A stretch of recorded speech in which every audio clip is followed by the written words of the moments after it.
Yo, what's up guys? It's Johnny, and today I'm gonna show you how I shot this video at a dull location that is near my home and how I made it interesting.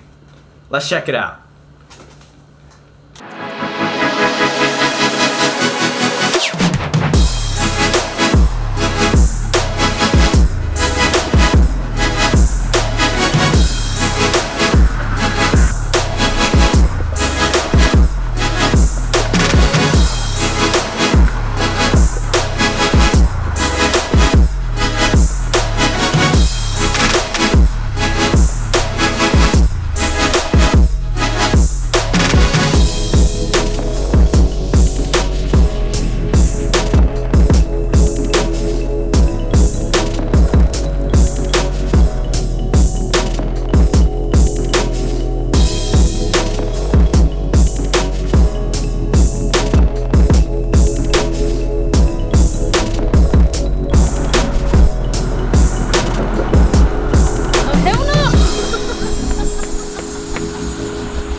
Why are you running? Why are you going Let me be ahead. I'm recording you.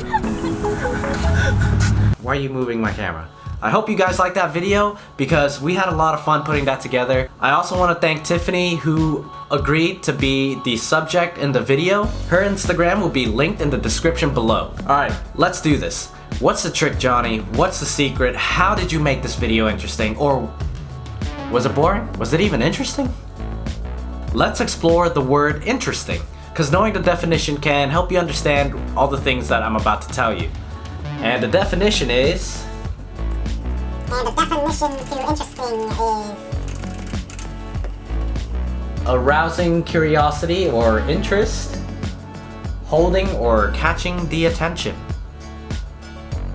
That's interesting. Alright, so now I'm gonna go over the basics and show you how to do this as well. So let's start off with how I planned the initial scene. When we first got to the bridge, I was a bit troubled on deciding how I wanted to introduce my subject. There was plenty of ways to do it, like a slow toe to head shot where you're like just panning up and then, you know, reveal the subject.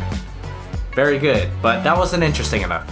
And then there was this other thought where I could come from behind a pillar, you know, and shoot to the side, and then it shows the subject like standing right there, just posing or like looking away or down or something, and that wasn't good enough either. However, what is interesting is when things that happen don't make sense. I'm talking like magic, magicians, Bitcoin. How can I make her pop up in the scene without making it too jarring? Well, as most of you videographers, video creators, video editors, filmmakers, whatever video person knows, there's this thing called masking. And if this is the first time you're hearing about it or you don't know enough about it, I highly recommend learning how to mask, because there are so many things you could actually use it for. But in this video, I'm not really gonna go over masking, but I'm gonna show you what I mask and maybe a little bit of how I do it. But this isn't a tutorial for it. Now, while we were at that bridge, I saw cars passing by and I figured I could use that to my advantage because I have, you know, knowledge of masking. And then I imagined starting the scene off without the subject. And when a vehicle passes by, I would mask her appearance in, like right after the car passes. Like, surprise. And then I imagined that everyone would be like, oh, where did you come from? Oh, and that would make it interesting. Now for the story. This video didn't really have a story, but it did lead you somewhere. And I think that's the trick to making videos more interesting.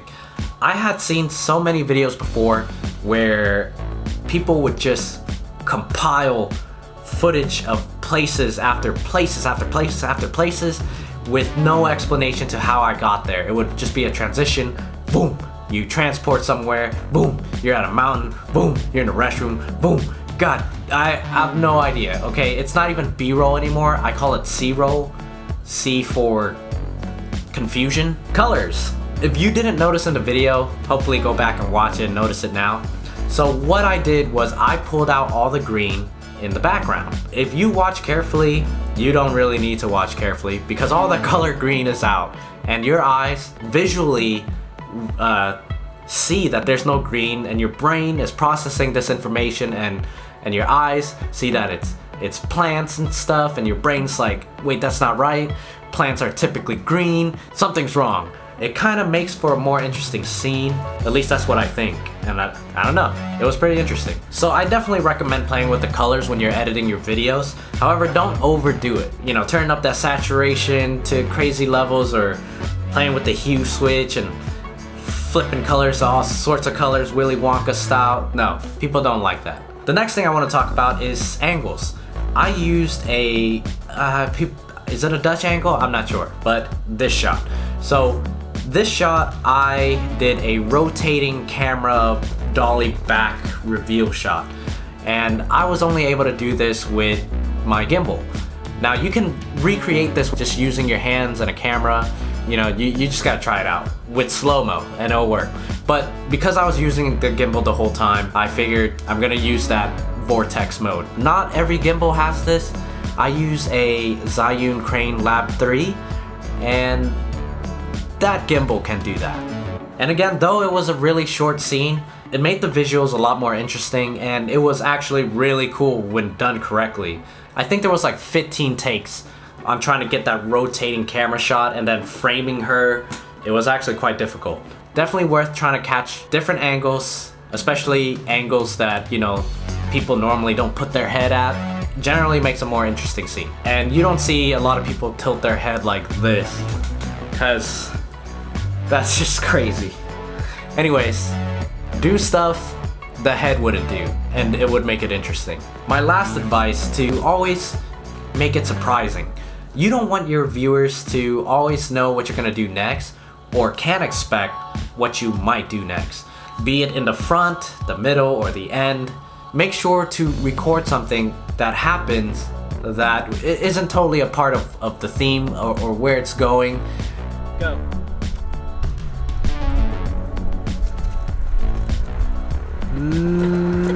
You gotta act like you noticed something was wrong. You can't just...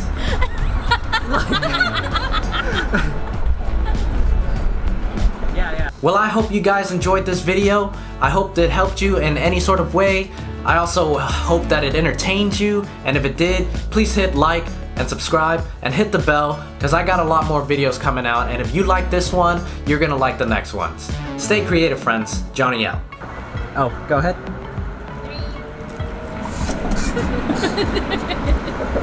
3.